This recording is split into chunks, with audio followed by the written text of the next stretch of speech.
Everyone, कैसे हैं आप सभी। उम्मीद करते हैं आप सभी स्वस्थ होंगे। आपके लिए सीटेट पेपर 2 साइंस का प्रीवियस ईयर क्वेश्चन पेपर लेकर आए हैं, जो 28 जुलाई 2013 में ऑफलाइन शिफ्ट में पूछा गया था। इसके अलावा जितने भी ऑनलाइन शिफ्ट में पेपर हुए हैं 2021 से, और अभी जो अगस्त और जनवरी में जो पेपर हुए हैं, उन सभी के प्रैक्टिस सेट इस चैनल पे करवा दिए गए हैं। तो चैनल को यदि आपने सब्सक्राइब नहीं किया है तो चैनल को सब्सक्राइब कर लें, और वीडियो जो है वो प्लेलिस्ट में डली हुई है, तो जाके प्लेलिस्ट से देख लीजिए। तो चलिए शुरू करते हैं। आज का हमारा जो पहला प्रश्न है, रसोई घर के कचरे को खाद में परिवर्तित करने के कुछ चरण दिए गए हैं, उन्हें सही क्रम में नीचे लगाना है। सही क्रम में नहीं है तो उन्हें हमें सही क्रम में लगाना है। तो चलिए सही क्रम में लगा लेते हैं। तो इसमें देख लेते हैं, पहला ऑप्शन है हमारा कचरे को गड्ढे में डालना। बी ऑप्शन है गड्ढे की तली में रेत व परत बिछाकर ढक देना। तो पहले ऑप्शन में हमारा बी आ जाएगा, यानी सबसे पहले हमारा बी आ जाएगा। उसके बाद हम क्या करेंगे, फिर उसके बाद हम करेंगे कचरे को गड्ढे में डालेंगे, फिर ए आ जाएगा, यानी उसके बाद हम कचरे को जो है गड्ढे में डालेंगे, और फिर उसके बाद अब गड्ढे में केचुआ डाल देंगे। फिर उसके बाद हमारा ऑप्शन डी आ जाएगा, फिर उसके बाद केचुआ डाल देंगे, और उसके बाद लास्ट में क्या आ जाएगा, हमारा सी आ जाएगा, यानी गड्ढे को घास और टाट के बोरे से पोल करके हम ढक देंगे। इसके बाद हमारा सी आ जाएगा। तो option number B A D C हमारा राइट आंसर हो जाएगा। तो बी ए डी सी हमारा जो है वो थर्ड ऑप्शन में दिया है, तो राइट आंसर हमारा थर्ड ऑप्शन राइट हो जाएगा। नेक्स्ट क्वेश्चन पे चलते हैं। नेक्स्ट क्वेश्चन है हमारा, दो जीव सबसे अच्छे मित्र हैं और साथ साथ रहते हैं, तो इनमें से एक आवास जल तथा पोषक तत्व प्रदान करता है, और जबकि दूसरा जो है वो भोजन बनाता है एवं प्रदान करता है। तो भोजन बना के प्रदान करता है, तो जीवों के इस प्रकार के संबंध को क्या कहेंगे। तो जैसे देख लेते हैं एग्जाम्पल में, जो कवक होते हैं, मान लो ये कवक है, कवक यानी फंगाई, तो ये जो है एक ऊपर प्लांट, और ऊपर जो होगा वो शैवाल होगा, यानी ये शैवाल है, शैवाल। तो कवक जो है वो शैवाल को पोषक तत्व प्रदान करता है, यानी मिनरल्स और नीचे से देता है जड़ों द्वारा अवशोषित करके, और जो शैवाल है वो प्रकाश संश्लेषण की क्रिया करके वो भोजन बनाता है, तो वो कवक को देता है। तो शैवाल और कवक क्या है, एक दूसरे को लाभ पहुंचाते हैं। तो इस प्रतिक्रिया को क्या कहेंगे, ये सहजीविता का लक्षण है, यानी जब दो जीव आपस में संबंधित करके लाभ पहुंचाते हैं एक दूसरे को, तो वो सहजीविता होती है, यानी सहजीवन। इसका राइट आंसर जो हो जाएगा वो हमारा फोर्थ हो जाएगा। और पहला क्या दिया है, वो स्वपोषण दिया। स्वपोषण में क्या होता है, जो पौधे अपने स्वयं से भोजन बनाते हैं वो स्वपोषी होते हैं। और परजीवी पौधे कौन से होते हैं, सेकंड ऑप्शन में जो दिया, परजीवी पौधे वे होते हैं जो दूसरे से भोजन ग्रहण करते हैं, जैसे कि अमरबेल। अमरबेल क्या करता है, दूसरे पौधे पे लिपटा रहता है, उसी से जो है भोजन ग्रहण करता है। और तीसरा है विषमपोषी, ये विभिन्न प्रकार से पोषण करते हैं। तो राइट आंसर जो इसका हो जाएगा वो हमारा फोर्थ ऑप्शन हो जाएगा। नेक्स्ट क्वेश्चन पे चलते हैं। नेक्स्ट क्वेश्चन है हमारा, आहार नाल यानी पाचन नली में निगला गया भोजन नीचे की ओर गति करता है, क्योंकि ऑप्शन है हमारा, पहला ऑप्शन है हमारा ग्रास नली कृशिका की भित्ति की पेशियों को संकुचित करती है। सेकंड ऑप्शन है भोजन के साथ लिया गया तरल पदार्थ प्रवाहित होता है। थर्ड ऑप्शन है गुरुत्वीय बल तो लगता है, या फोर्थ ऑप्शन है हष्टपुष्ट जीव भोजन को नीचे जाने के लिए बल प्रदान करती है। इसका जो हमारा राइट आंसर हो जाएगा वो फर्स्ट हो जाएगा, यानी ग्रास नली, जिसको ग्रशिका भी बोलते हैं, कि भित्ति को पेशी संकुचित करता है। तो राइट ऑप्शन हमारा वन हो जाएगा। नेक्स्ट क्वेश्चन पे चलते हैं। नेक्स्ट क्वेश्चन है हमारा, मेढक तथा केचुआ दोनों आपसी त्वचा से श्वसन करते हैं, तो यही कारण है इन दोनों जीवों की त्वचा होती है। तो मेढक और केचुए की त्वचा कैसी होती है, तो मेढक और केचुए की जो त्वचा होती है वो आर्द्र और श्लेष्मी होती है। तो राइट आंसर हमारा ऑप्शन नंबर फोर हो जाएगा। नेक्स्ट क्वेश्चन पे चलते हैं। नेक्स्ट क्वेश्चन है हमारा, पिकनिक पर जाते समय किसी छात्र ने यात्रा समाप्त होने तक बस के ऑडोमीटर का पाठ्यांक प्रत्येक 10 मिनट पश्चात नोट किया, तो अंत में उसने इन पाठ्यांकों को नीचे दर्शाया सारणी में। देख लेते हैं, तो ऐसे दर्शा दिया। फिर उसके बाद एक साइड उसने समय लिया और एक साइड ऑडोमीटर का पाठ्यांक लिया। तो बस की समस्त यात्रा मीटर प्रति सेकंड में औसत चाल से क्या होगी। तो औसत चाल से क्या होगी, तो इसको हम जब सॉल्व करेंगे, यानी सबसे पहले हम ऑडोमीटर का पाठ्यांक का इसका देख लेते हैं बीच बीच में कितने का गैप है। तो पहले ऑप्शन से सेकंड ऑप्शन में हम आएंगे तो कितने का गैप है, यानी 52 और 58 के बीच कितने का गैप है, 6 का गैप है। और फिर उसके बाद सेकंड नंबर से थर्ड नंबर पे आएंगे, यानी 7,800 सात 78,758 से 78,768 के इसमें कितने का गैप है, तो इसमें हमें 10 का गैप मिलेगा। और फिर उसके बाद यहाँ से यहाँ तक आएंगे तो कितने का गैप मिलेगा, हमें 12 का मिलेगा। फिर यहाँ से यहाँ तक आएंगे कितने का गैप मिला हमें, 12 के बाद हमें 11 का मिला। यहाँ से गैप आया तो इसमें कितने का है, 6 का।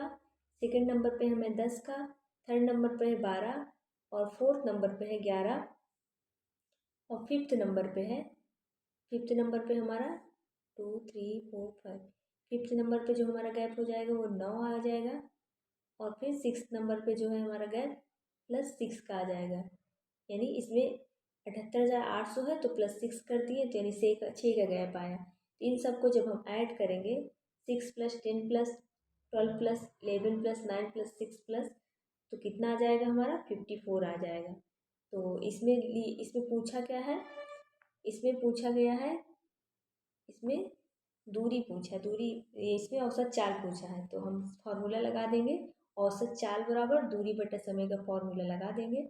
औसत चाल बराबर दूरी बटा समय का जब फार्मूला लगाएंगे हम तो इसमें औसत चाल हमारी कितनी पूरी मिल गई थी, वो हमें 54 मिल गई थी। और दूरी इसमें कितना दिया है, इसमें 1 किलोमीटर दिया है तो यहाँ पे 1 किलोमीटर जब इसको भाग देंगे तो हमारा कितना आएगा, 54 ही आ जाएगा, यानी 54 ही आ जाएगा। तो फिर इसके बाद जब 54 ही आ जाएगा तो 54 को हम मीटर प्रति सेकंड में जब कन्वर्ट करेंगे तो 54 को हम 5/18 से मल्टीप्लाई कर देंगे तो हमारा आंसर जो आ जाएगा जब हम इसको सॉल्व करेंगे 15 मीटर प्रति सेकंड हमारा आंसर आ जाएगा। तो 15 मीटर प्रति सेकंड ऑप्शन जो होगा वो सही होगा। तो देख लेते हैं, तो 15 जो है पहले ऑप्शन में ही दिया है तो इसलिए राइट आंसर जो हमारा पहला हो जाएगा।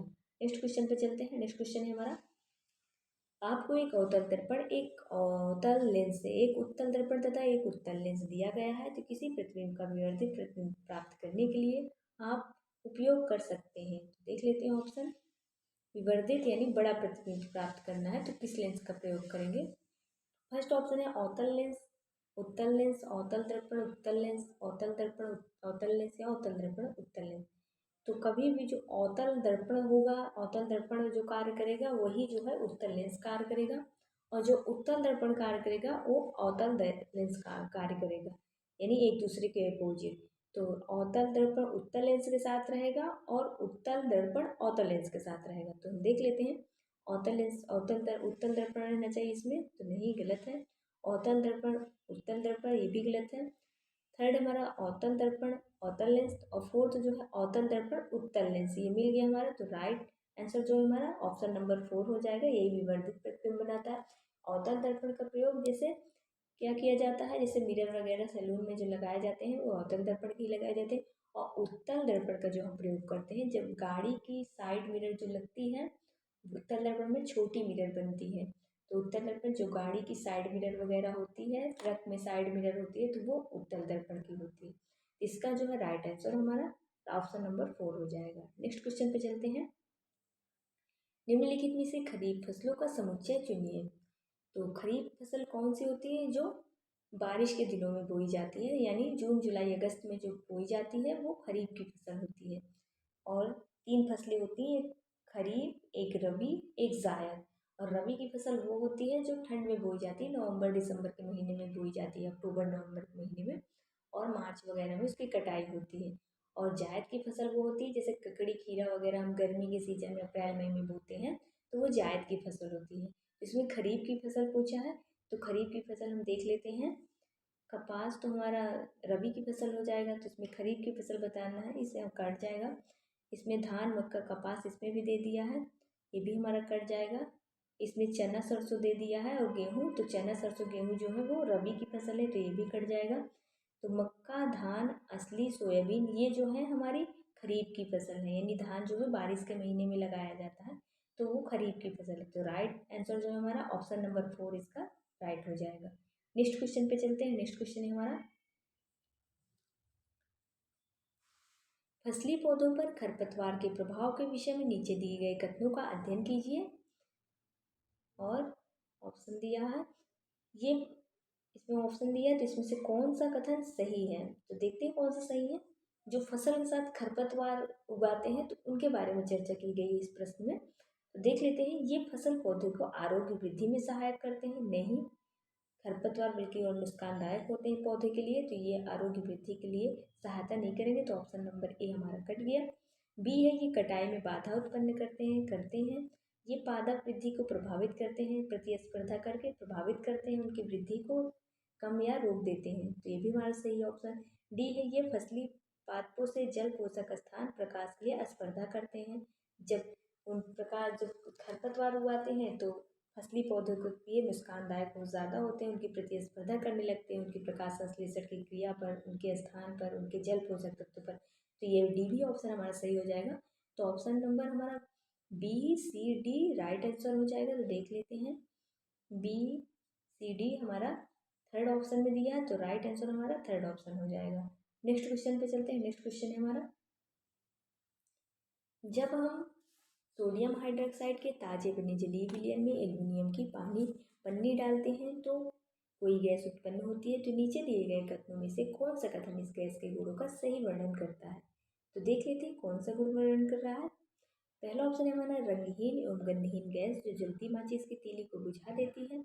सेकेंड ऑप्शन है रंगहीन एवं गंधहीन गैस जो जलती मोमबत्ती के जलने में सहायता करती है। थर्ड ऑप्शन है तीक्ष्ण गंध वाली भूरे रंग की गैस, रंगहीन एवं गंधहीन गैस जो जलती माचिस की तीली नजदीक लाने पर पॉप की ध्वनि सुनाई देती है। तो राइट आंसर जो हो जाएगा ऑप्शन नंबर 4 हमारा राइट हो जाएगा। नेक्स्ट क्वेश्चन पे चलते हैं। नेक्स्ट क्वेश्चन है हमारा, नीचे दिए गए ऑक्साइडों में से किसका जलीय विलयन नीले लिटमस पेपर का रंग लाल कर देता है? कॉपर ऑक्साइड या आयरन ऑक्साइड या मैग्नीशियम ऑक्साइड या सल्फर ऑक्साइड। तो नीले लिटमस पेपर को पहले लाल कौन करता है? जो एसिड होते हैं वो नीले लिटमस पेपर को यानी ब्लू को रेड में कन्वर्ट कर देते हैं, और जो बेस होते हैं वो रेड लिटमस पेपर को ब्लू में कन्वर्ट कर देते हैं। तो इसमें नीला लिटमस पेपर रेड में कन्वर्ट हो रहा है यानी हमारा वो एसिड होगा। तो चलिए देख लेते हैं एसिड में कौन है। पहला कॉपर ऑक्साइड, कॉपर ऑक्साइड, तो कॉपर जो है वो आता है हमारा, वो क्षार में आ जाएगा, कॉपर ऑक्साइड हमारा क्षार में आ जाएगा, तो क्षार हमारा नीले को लाल करेगा नहीं, लाल को नीला करेगा। सेकंड है आयरन और थर्ड है मैग्नीशियम, तो आयरन और मैग्नीशियम भी वो बेस में आते हैं, तो ये क्या करते हैं, ये लाल को नीला कर देते हैं। और इसमें पूछा है नीले को लाल, तो वो हमारा एसिडिक रेडिकल हो जाएगा। तो हमारा जो सल्फर डाइऑक्साइड है वो नीले लिटमस पेपर को लाल में कन्वर्ट कर देगा। तो राइट आंसर जो है हमारा ऑप्शन नंबर 4 हो जाएगा। नेक्स्ट क्वेश्चन पे चलते हैं। नेक्स्ट क्वेश्चन है हमारा, निम्नलिखित में से कौन सा समाप्त होने वाले प्राकृतिक संसाधनों का युगल है? तो देख लेते हैं, कोयला तथा मृदा, तो सेकंड है पेट्रोलियम तथा जल, थर्ड है खनिज एवं वन्यजीव, फोर्थ है प्राकृतिक गैस एवं सूर्य का प्रकाश।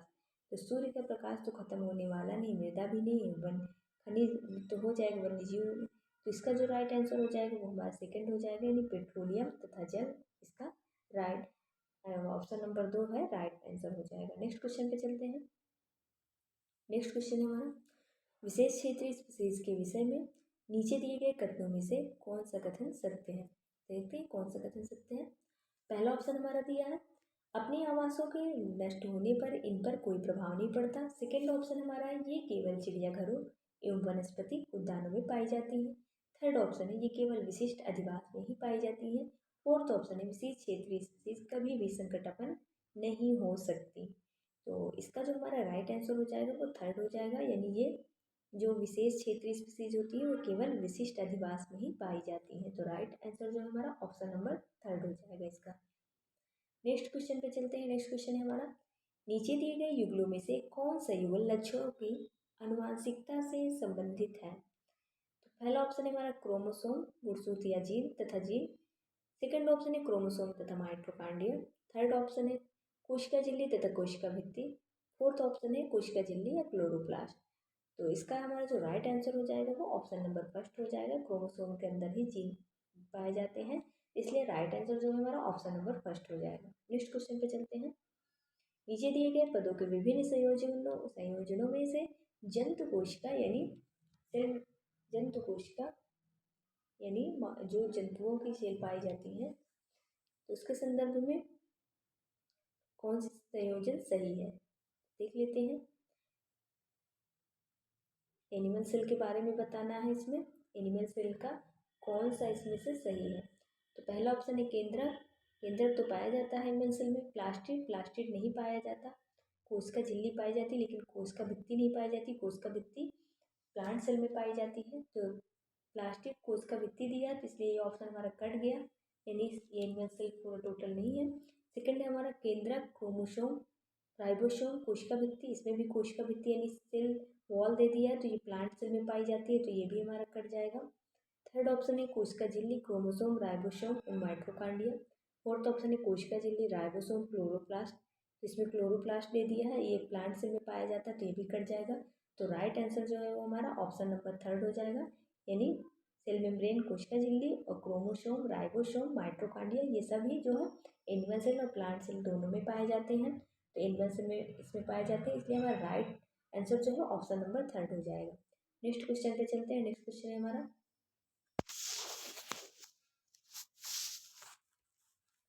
नीचे दिए गए जनन से संबंधित पदों के समुच्चय पर विचार कीजिए। तो पहला ऑप्शन है हमारा शुक्राणु अंडवाहिनी अंडगर्भाशय। सेकंड है अंडोत्सर्जो अंडवाहिनी गर्भाशय। सी है शुक्राणु विसरण शुक्राणु नलिका शिश्न। डी है ऋतुस्राव अंडवाहिनी गर्भाशय।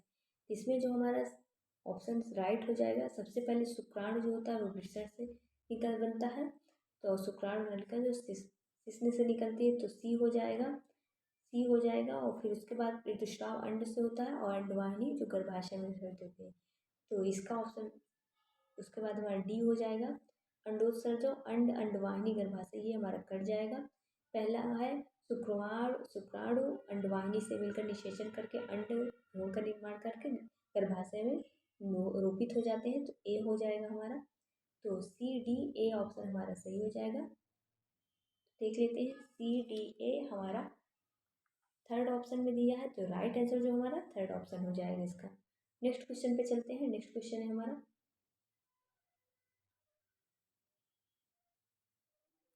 टैडपोल के कायांतरण के लिए जल में निम्नलिखित में से किस तत्व की उपलब्धता आवश्यक है। फर्स्ट ऑप्शन है क्लोरीन, सेकेंड ऑप्शन है ब्रोमीन, थर्ड ऑप्शन है सल्फर, फोर्थ ऑप्शन है आयोडीन। इसका जो राइट आंसर हो जाएगा ऑप्शन नंबर डी हो जाएगा, आयोडीन। नेक्स्ट क्वेश्चन पे चलते हैं। निम्नलिखित में से कौन सा उच्च प्राथमिक स्तर पर विज्ञान शिक्षण का उद्देश्य नहीं है। तो पहला ऑप्शन है हमारा प्रश्न पूछने और जांच पड़ताल कौशल का विकास करना। सेकेंड ऑप्शन है तकनीकी कौशल अर्जित करना। थर्ड ऑप्शन है प्रक्रमण कौशल अर्जित करना। फोर्थ ऑप्शन है वैज्ञानिक साक्षरता अर्जित करना। तो इसका हमारा राइट आंसर जो हो जाएगा ऑप्शन नंबर दो राइट आंसर हो जाएगा। नेक्स्ट क्वेश्चन पे चलते हैं। नेक्स्ट क्वेश्चन है हमारा राष्ट्रीय पाठचर्या रूपरेखा 2005 ने इस बात का प्रबल समर्थन किया है कि उच्च प्राथमिक स्तर पर विज्ञान शिक्षण को रचनावादी उपायों के अनुसार करना चाहिए। तो देख लेते हैं इसमें कौन सा ऑप्शन है। पहला ऑप्शन है शिक्षार्थियों को प्रतियोगिता परीक्षाओं, ये तो नहीं होगा। सेकंड है सामूहिक रूप से संतुलित बनाने में शिक्षार्थियों की सहायता करना। थर्ड ऑप्शन है संगठन कौशल अर्जित करने में शिक्षार्थियों की सहायता करना। फोर्थ ऑप्शन है सीखने सिखाने के लिए रचनावादी उपायों का अनुसरण करना। तो सबसे बेस्ट जो ऑप्शन हमारा दिख रहा है वो फोर्थ दिख रहा है, यानी रचनावादी उपागमों का अनुसरण करना। फोर्थ ऑप्शन इसका राइट आंसर हो जाएगा। नेक्स्ट क्वेश्चन पे चलते हैं। नेक्स्ट क्वेश्चन है हमारा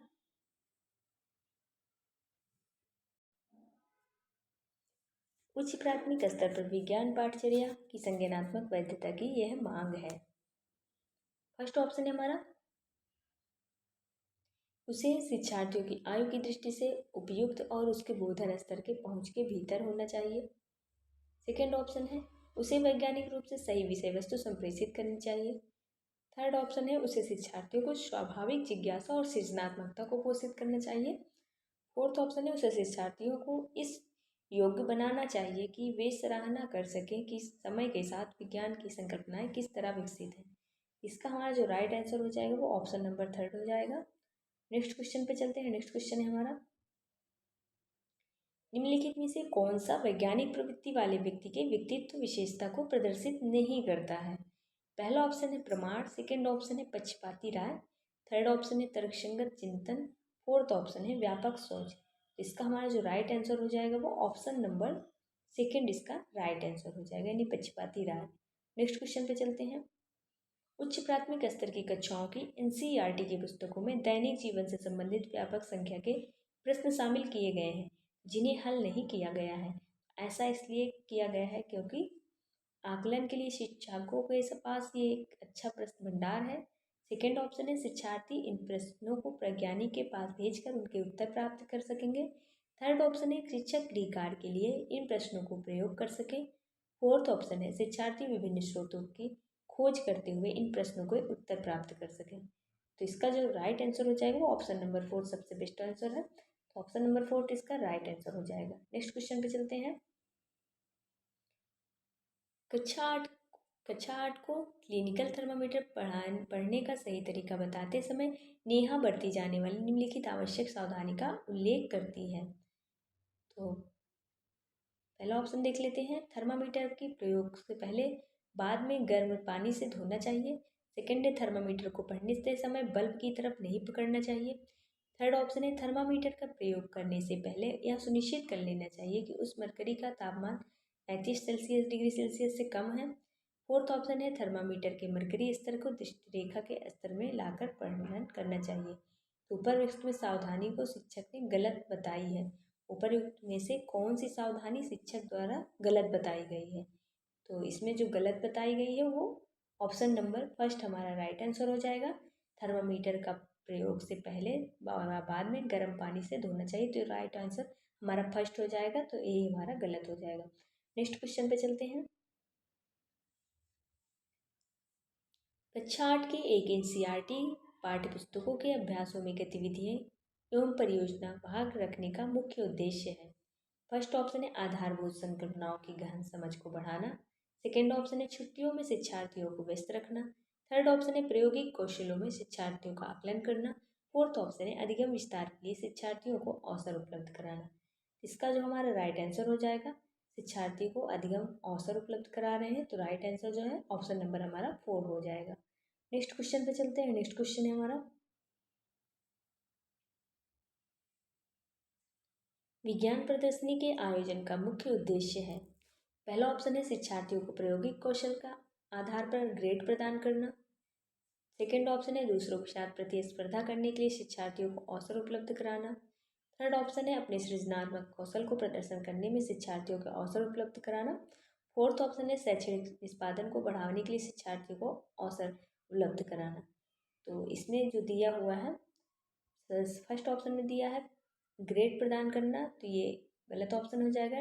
निगेटिव और पॉजिटिव टैग वर्ड से भी ये प्रश्न को हल कर सकते हैं। प्रतिस्पर्धा है, इसे भी कट जाएगा। फोर्थ में है शैक्षणिक कार्य को निष्पादन करने के लिए, ये भी हमारा कट जाएगा।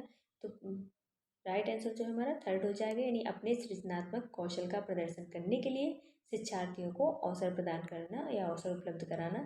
तो राइट आंसर जो हमारा ऑप्शन नंबर थर्ड हो जाएगा। नेक्स्ट क्वेश्चन पे चलते हैं। नेक्स्ट क्वेश्चन है हमारा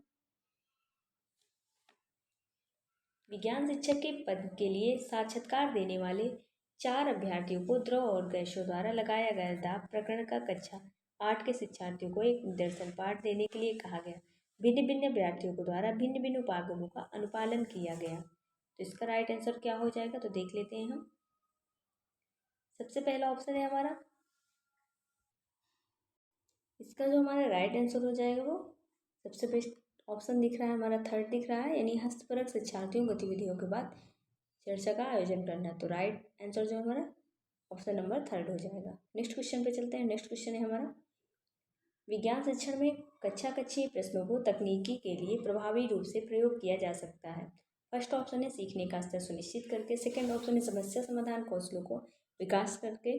और थर्ड ऑप्शन है कक्षा में अनुशासन बनाए रखने। और फोर्थ है नवाचार सृजनात्मक को बढ़ावा देने। इसका जो हमारा राइट आंसर हो जाएगा वो ऑप्शन नंबर सेकेंड इसका राइट आंसर हो जाएगा। नेक्स्ट क्वेश्चन पे चलते हैं। नेक्स्ट क्वेश्चन है हमारा खाद्य पदार्थ में प्रोटीन की उपस्थिति की परीक्षण करने में कुछ चरण दिए गए हैं, तो ये चरण सही क्रम में नहीं है, तो इन्हें हमें सही क्रम में लगाना है। तो पहला ऑप्शन है खाद्य पदार्थ का कुछ भाग परख नली में 10 बूंद जल डालते हैं। परीक्षक किए जाने वाले खाद्य पदार्थ पाउडर का पेस्ट बनाते हैं, यानी सबसे पहले हम पाउडर का पेस्ट लेंगे, तो ऑप्शन नंबर बी हो जाएगा। उसके बाद हम क्या करेंगे, खाद्य पदार्थ को लेने के बाद उस कुछ भाग परख नली में लेंगे और 10 बूंद जल डालेंगे, परख नली को हिलाएंगे। उसके बाद जो हम पेस्ट लेंगे, पेस्ट लेने के बाद 10 बूंद जो है जल की डालेंगे टेस्ट ट्यूब में, तो अब बी के बाद हमारा ए हो जाएगा। फिर उसके बाद देख लेते हैं बी ए, तो बी ए हमारा थर्ड ऑप्शन में दिया है। फिर उसके बाद हम क्या करेंगे, इसमें 2 बूंद कॉपर सल्फेट मिलाएंगे, यानी सबसे पहले चूर्ण लेंगे, बी ऑप्शन में था, उसके बाद 10 बूंद जल डालें जो ए ऑप्शन में था। उसके बाद हम क्या करेंगे, 2 बूंद कॉपर सल्फेट विलयन को मिलाएंगे, यानी डी को मिलाएंगे। और फिर उसके बाद परख नली में फिर 10 बूंद कास्टिक सोडा का विलयन डाल के भली भांति हिलाएंगे, यानी फिर सी ऑप्शन ले लेंगे, यानी बी ए डी सी। तो बी ए डी सी हमारा सेकेंड ऑप्शन में है, तो राइट आंसर जो हमारा वो सेकेंड ऑप्शन राइट आंसर हो जाएगा। नेक्स्ट क्वेश्चन पे चलते हैं। नेक्स्ट क्वेश्चन है हमारा, नीचे दिए गए कौन से पद किसी भी मादा भाग को संगठित करते हैं। फर्स्ट सेकेंड थर्ड फोर्थ, इसमें जो है प्लांट के मेल और फीमेल पार्ट्स दिए गए हैं, तो इसमें एक जो है वो फीमेल पार्ट्स का है, संगठित कर रहा है, तो उस क्रम को हमें पहचानना है। चलिए देख लेते हैं। पहले ऑप्शन में है वर्तिकाग्र अंडाशय एवं पुंकेसर, तो वर्तिकाग्र अंडाशय तो फीमेल पार्ट होता है फ्लावर का, बट पुंकेसर जो है वो मेल पार्ट होता है, इसलिए ये ऑप्शन हमारा कट जाएगा। सेकेंड ऑप्शन है वर्तिकाग्र अंडाशय वर्तिका, तो यही हमारा राइट आंसर हो जाएगा। वर्तिका यानी स्टिग्मा, अंडाशय यानी ओवरी, वर्तिका मतलब स्टाइल, यानी स्टिग्मा ओवरी स्टाइल जो है ये हमारा पौधे के जो फ्लावर्स होते हैं तो उनके फीमेल पार्ट्स को दर्शाते हैं, तो राइट आंसर जो है हमारा ऑप्शन नंबर सेकेंड हो जाएगा। इसके अलावा तीसरे ऑप्शन को देख लेते हैं, इसमें भी पुंकेसर दे दिया, इसमें भी पुंकेसर दे दिया, तो ये दोनों ऑप्शन भी हमारे कट जाएंगे, तो राइट आंसर जो है ऑप्शन नंबर सेकेंड हो जाएगा हमारा। नेक्स्ट क्वेश्चन पे चलते हैं। किसी अस्थि को गति प्रदान करने के लिए कितनी पेशियां मिलकर संयुक्त रूप से कार्य करती हैं, 2, 4, 6 या संख्या निश्चित नहीं। तो काम करने के लिए पेशियों की जो कितनी ज़रूरत होती है उसकी कोई संख्या निश्चित नहीं होती है, यानी अनेकों कोशिकाएं समूह में मिलकर ऊतक का निर्माण करती हैं और विभिन्न अंगों का निर्माण करती हैं, और उन्हीं से कोशिकाओं से मिलकर ही मांसपेशियों की उत्पत्ति होती है, तो इसलिए इसका जो राइट आंसर हो जाएगा वो हमारा संख्या निश्चित नहीं है, ऑप्शन नंबर 4 इसका राइट आंसर हो जाएगा। लास्ट क्वेश्चन हमारा आज का, उस समुच्चय का चयन कीजिए जो किसी अधिवास के केवल जैविक अवयव को वो निरूपित करते हैं। तो एक जैविक घटक होते हैं, एक अजैविक घटक होते हैं। जैविक घटक वो होते हैं जिनमें जीव जंतु प्लांट वगैरह आ जाते हैं, तो ये जैविक घटक हो गए। और अजैविक घटक कौन से होते हैं, जैसे सूर्य हो गया, पहाड़ हो गए, पृथ्वी हो गई, जल हो गया, ये सब क्या है, अजैविक घटक है, यानी नॉन लिविंग। तो देख लेते हैं समुच्चय को, हम जैविक अवयव को समुच्चय को हमें देखना है। तो पहले में है बालू कछुआ केकड़ा चट्टानें, तो इसमें चट्टान और बालू दे दिया, ये अजैविक घटक है ना कि जैविक, ये ऑप्शन हमारा कट जाएगा। थर्ड ऑप्शन में हमारा बाघ हिरण घास मृदा, इसमें भी घास और मृदा, घास के साथ घास तो सही है लेकिन जो मृदा दे दिया है ये, इसकी वजह से हमारा ऑप्शन कट जाएगा, क्योंकि मृदा जो है अजैविक घटक है ना कि जैविक घटक। फोर्थ ऑप्शन में है जल जलीय पादप मछली, जो जल है वो हमारा अजैविक घटक है, तो ये भी ऑप्शन कट जाएगा। तो राइट आंसर जो हमारा बचता है वो सेकंड, यानी कीट मेढक मछली जलीय पादप, यानी जलीय जो प्लांट होते हैं, तो राइट आंसर जो है ऑप्शन नंबर सेकंड हो जाएगा, यही हमारा जैविक अवयव को निरूपित करता है। ऐसे ही डेली प्रैक्टिस से इस चैनल पे करवाए जाते हैं। यदि आप चैनल पे नए हैं तो चैनल को सब्सक्राइब कर लीजिए और वीडियो को लाइक और शेयर करना ना भूलें। धन्यवाद।